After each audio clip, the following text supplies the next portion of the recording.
welcome to Cheese in Depth.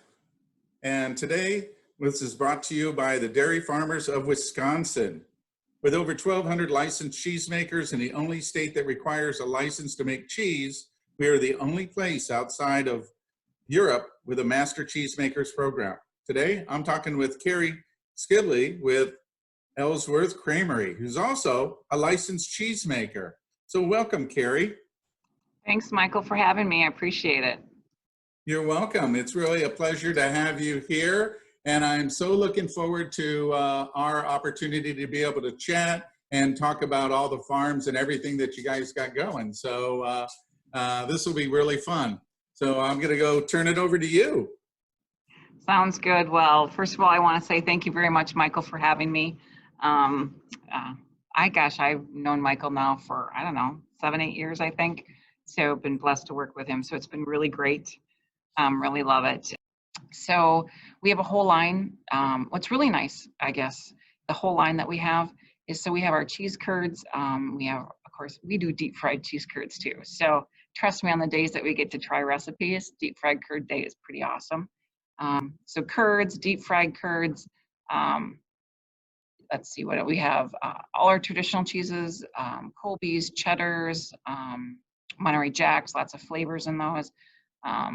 So we'll try one of these later as a Habanero Ghost. But we have lots of different kinds of cheese and we go to process. So we kind of have a little bit of everything, which is really, really pretty nice.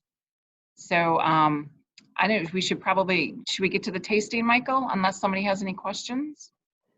Yes, let's go ahead. Let's start off with the curds. Okay, so you can see your curds. These are our bag of curds.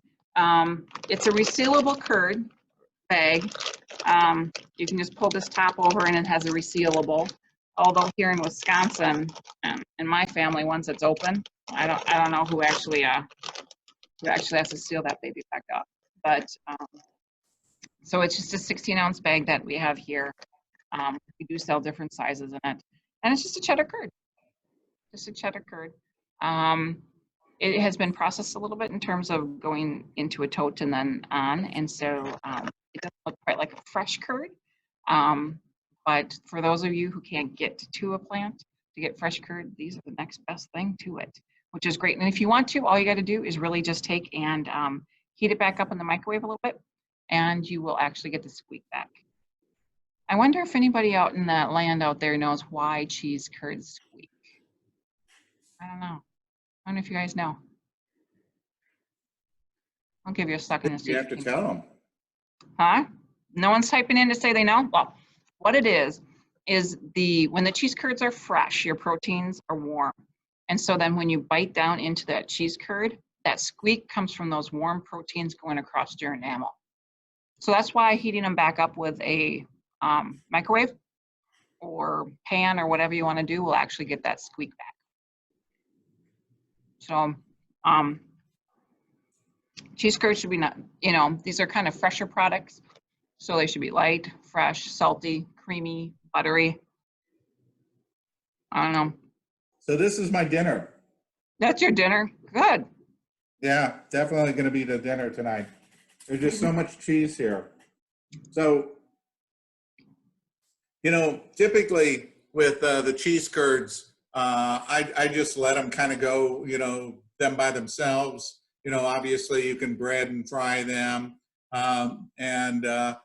Here in the South, we do all kinds of different things with them. And I took the painstaking time to shred them and made a pimento spread out of them because they have this tanginess with the mayonnaise in that and the pimentos, and it was absolutely fabulous. So recipe-wise, if you have the patience, it's kind of fun to play with them. But you can also just simply dip them in a buffalo sauce or anything like that to give them a little bit of spiciness. For pairing, I pair them up with a Boston lager.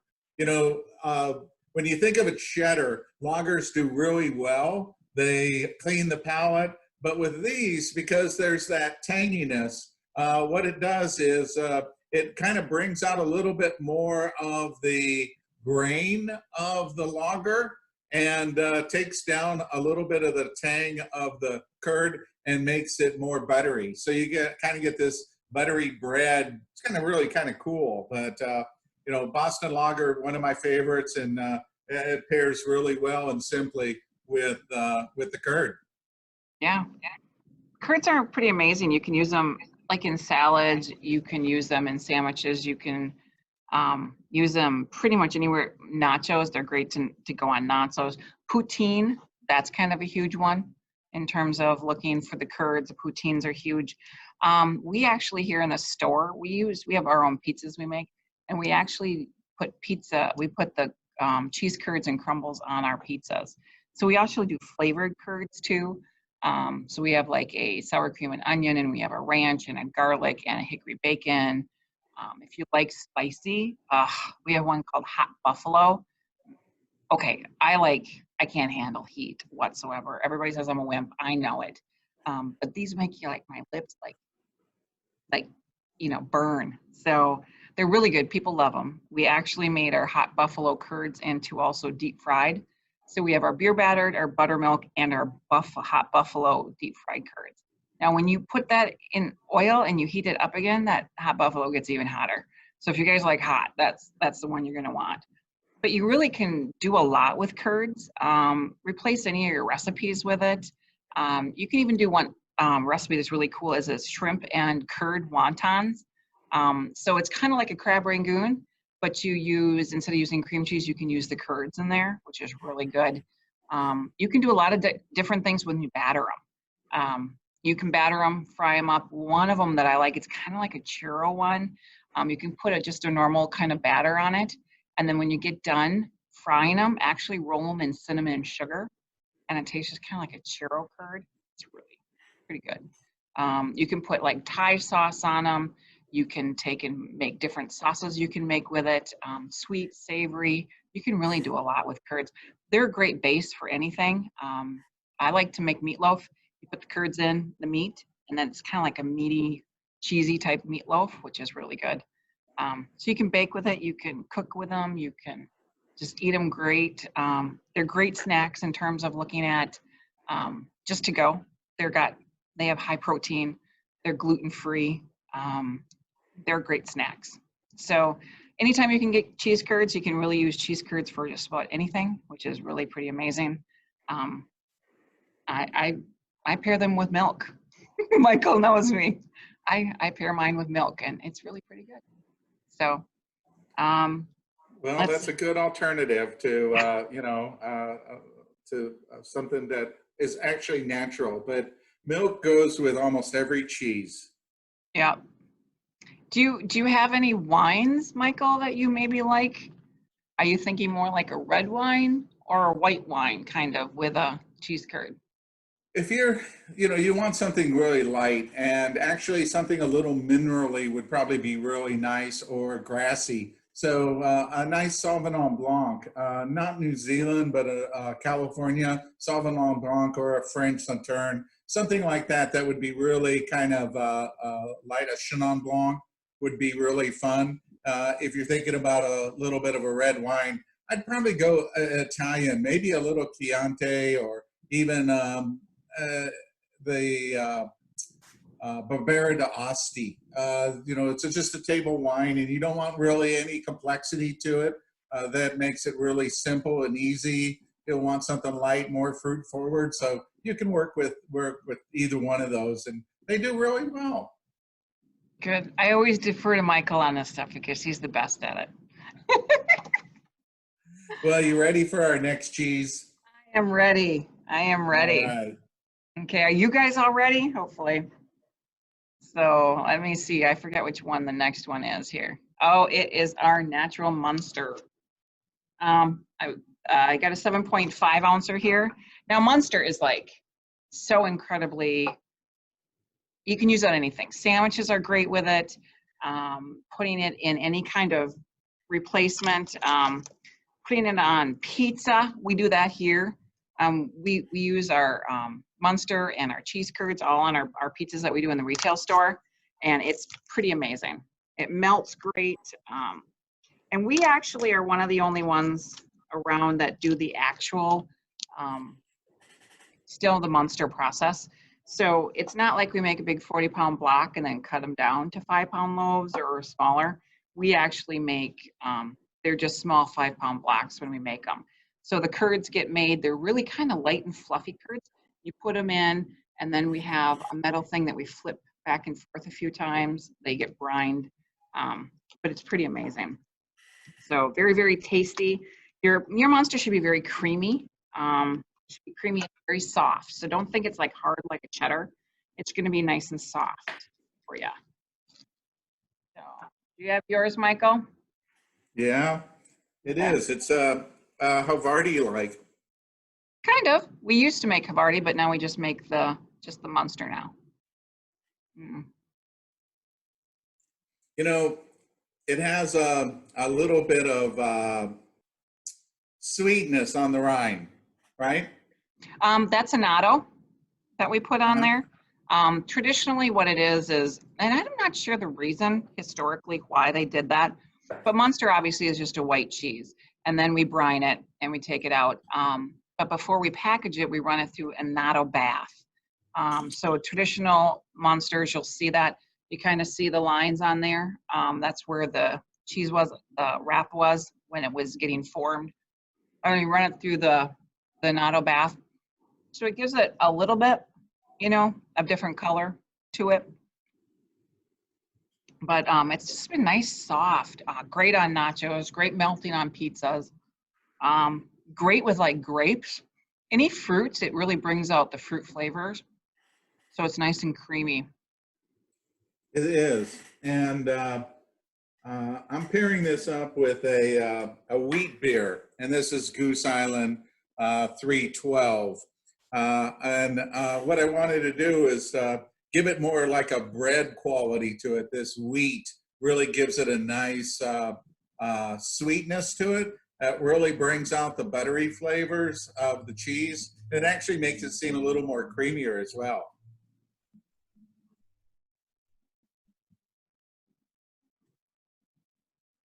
But also having a little bit of a charcuterie with this. And this is velouté. And I really think that, when you have cheese, a salami or a meat of any kind really does really well. And I know that you guys do a lot of that in Wisconsin. Wisconsin does do a lot of beers and meats, so it's pretty good. A lot of good charcuterie up here. That's a good one. I love Muenster. It's one of our favorites we have at home all the time. So our next one's what, the Antonella? Yes, it is. Okay. And just as a heads up, if you're going ahead of us and tasting these, just beware the Habanero one next is really hot. So that's why we have it last, okay? But This is our Antonella that we have. Just semi-soft. We have a really nice package on these that really peels open so you can get to it really easy. What you'll find on it too is that not only do we have the pepperoni inside of it that we have, the taste, but we also, on the outside of it, we also have, we have hand rolled it, and we cut these from horns that we get, we cut them, and then we actually hand roll these in their different spices. So what you're gonna see on the outside here, that is the spices that we roll it in. So, and what you're gonna find is when you taste this, it tastes just like a pizza. It really, really does. Which we actually have a pizza that we use in our store that has this on it. So it melts well. We've got cheese curds, this Antonella, and Muenster on it, and it's pretty amazing. So this one, is great just eating by itself. This would be like the perfect cracker type cheese. For a cheese board, it's beautiful because you got the color on it. So it gives you a little bit of color dimension on it, a little bit of flavor. I love this one.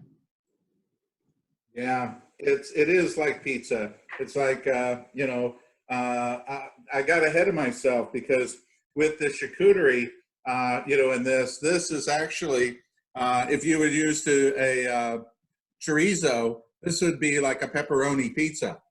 It is. Mm-hmm. Very, very nice. Very good. So it really melts well. It eats well. It's a great cheese just for a cheese board, or just snacking. Or actually, take your ham and put one of these on there, or a turkey. It just really elevates any normal sandwich to a little bit better. So kind of brings that up a little bit and a kick a notch. We didn't get a question, but we got a comment. Oh, okay. They love you. Oh, that's so sweet. I love you guys. Whoever that is, I love you. All right. So pairing of this, I guess if you're talking about Italian, like pizza and all that, probably a Chianti again would probably be really fun. A nice Chardonnay, something like that. And, those work really well. Well, for me, I'm using a American Pale Ale, and this is actually a local brewery. This is Tampa Bay Brewing Company, and this is Reef Donkey. What was that? Wreath Donkey? Reef, R-E-E-F, Reef Donkey. Say Reef Donkey. So, I love it, Michael. You always find the coolest beers. With pale ales, they're stronger. There's that edge right up to an IPA, an Indian Pale Ale. So there's that hoppiness that you have. And this is an American Pale Ale, which kind of just, instead of being so mild, this has got a little bit more hoppiness to it. You can really, if you were tasting this is a lot of hops, and they're the flavors of these are citrus and pine. So you get this really rich bite into the beer. And when you think about pizza, you think about the flavors here, you really want something that can jump and take a bite out of this. And that's why I chose an American Pale Ale. So what happens with that? Do you get more of a pepperoni taste with that, or less, or is it just? Actually, you get a balance of all of that. So you get you get the pepper, you get the pizza, you get the cheese, you get the butter, you get the bread, the grain, and then you get this hoppiness. So it's a pretty full flavor. It's pretty intense, but it's right across the board. So you don't lose the beer. That's the point, is that you would use, if I'd start off with the Boston Lager, I'd lose it. If I had the 312, I'd lose it. Where this is enough power and strength and the intensity that it's able to stay with that particular cheese without being lost. So you enjoy that. The whole point of pairing is that, you get to have both of those. You don't like, oh yeah, I got a great beer, and you take a sip of the beer, you take it, and you lose the beer. That kind of loses the whole focus of what we're trying to do. And that's why, this particular beer, or, you're working with a Chianti that can really stand up, that's got enough intensity that it will work up there. Good. Well, Michael's like the pro at this. So thank you, Michael, for those notes. You're welcome. All right. So looks like we're coming down to that ghost pepper. Okay, I have to be honest with you guys. I've been scared of this cheese. Okay, I've seen grown men cry. Okay, they say they can take it, and then they try it and they cry. So, but then I've seen some people say it's not nothing. So, been a little scared of it. But with you guys, I am actually going to try this today. So we will see how this goes. Breaking into this package right now. And just so you all know, I have milk sitting over here because I'm a wuss. And so I might need to drink a lot of milk on this. So this is my day. Let's see what happens here. Okay. Not gonna take too big a bite, I don't think. But a lot of people love this. We sell a lot of this in 5-pound for restaurants and stuff. They love putting it on a burger, putting in sandwiches. It's been a great cheese. People who like heat say they really, really love this one. So I have my piece. I'm gonna give it a try. Oh, baby. Yep. Michael, that's hot. Yes, it is. And I, honestly, I'm with you. A little bit of milk. I don't think I need a little milk. I think I need a lot of milk. Yeah. So, you know, my name is Earl. I learned that that milk reduces the amount of heat. And he got pepper sprayed in the eyes and poured milk in his face, and that helped him out. But it helps a little bit, but it really doesn't help that much. This is, pretty powerful. Yeah. When I was setting up the cheese board, I had broken a piece off of it, and it's like, oh, look, a wandering piece. I thought it was a curd piece and took a bite of it, and I'm like, oh, no. So I had to go run out and grab me a little bit of milk. I don't think this is one that you want to share with your dogs. My dogs love curds. So we've got curds all the time. They love curds. They have curds. My dogs ain't getting anywhere near this thing. Wow. Well, I have to tell you that, in Wisconsin, you guys do a couple drinks that are well known up there. And one of them is an old fashioned, which you do 3 different ways to be able to, to create an old fashioned. And I have my likes and all that. And I have to say that my friends that are up in Wisconsin right now, that during IDDBA and fancy food and all that, cheers, because, it's one of my favorite drinks. But instead of using a simple syrup, I happen to get this really amazing maple syrup, which you can see that I'm almost out of. And so are you hinting there, Michael, that maybe you need some more? I do need some more, because this is this is over a year old, and I've been hoarding it for special occasions like this. So, a little maple syrup in it instead of simple syrup, oranges muddled, and your favorite bourbon, which just happens to be for me a little Knob Creek in there. So, if the milk doesn't settle the ghost peppers down, I think the bourbon will. You think the bourbon will, huh? I'm already starting to forget about them. Oh, there you go. Perfect. See, All once right. again, Michael, once again, you never fail me. Now, I like to keep you entertained. But I have to say that this is a really fun little cheese board to be able to play with. What's really funny is when we were designing this and with some of the other webinars that I have, some of the cheeses run $40 to $50 to $60 for the kit. And when you did this, it was like $15.75. And I'm like, oh yeah, this is very affordable and, kind of cool because, you got to have a really nice cheese board.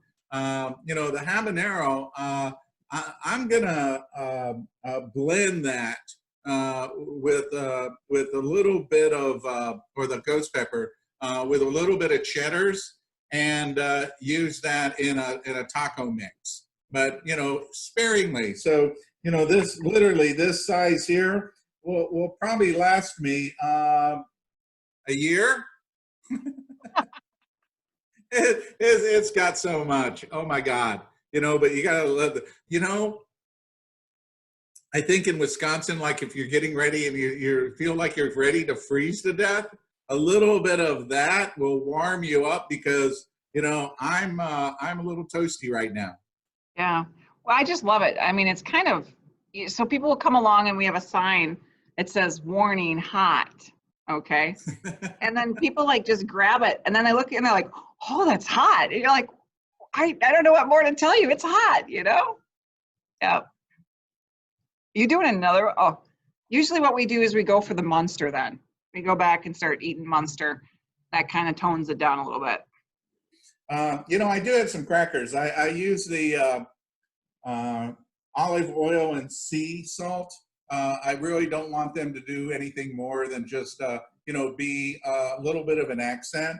And I use pretty much all of Rustic Bakery, you know, organic sourdough, really, really nice. And so, you know, the combination here, being able to kind of bounce back and forth is really a lot of fun and very simple. You know, one thing I say about cheese boards is they don't have to be complicated.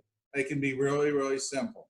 And, you know, keeping it to just some cheeses and a little bit of charcuterie, and you're all set.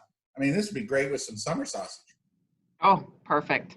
I probably have some venison summer sausage I can send you down there too, Michael. Oh, good. Oh, good. This is really fun, Michael. I really appreciate it. I'm glad. And you know, it was really nice to be able to have some time with you and to be able to chat. And I would be more than willing to do something else if you wanted. You know, Michael, you know all the ones I've done. Cows and cultures I and know. cheese making, and I just love it all. I just love it all. So, and I am all about sharing. Anybody wants to know something, please just ask. I want to say that, you know, it's always fun, you know, hanging out with you, getting a chance to talk.